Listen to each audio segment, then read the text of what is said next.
5 مواقف تجنبي فيهم انك تعاتبي او تعاقبي ابنك لانه ما رح يستجيب فيهم.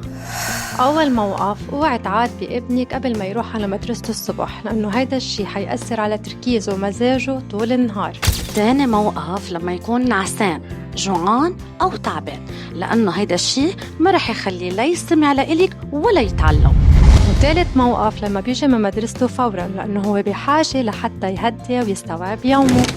رابع موقف، لما يكون عم بيصرخ أو يبكي، لأنه ما رح يستوعب عليك شيء، وبالصراخ والبكي بيكون هو عم بيعبر لك عن مشاعره.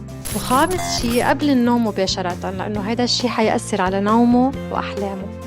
ما تستهونوا بهيدي الأمور. خليكن عم بتتابعونا دايما.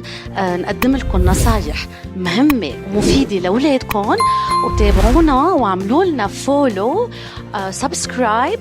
مع سمول بات مايتي دايماً عنا الحل.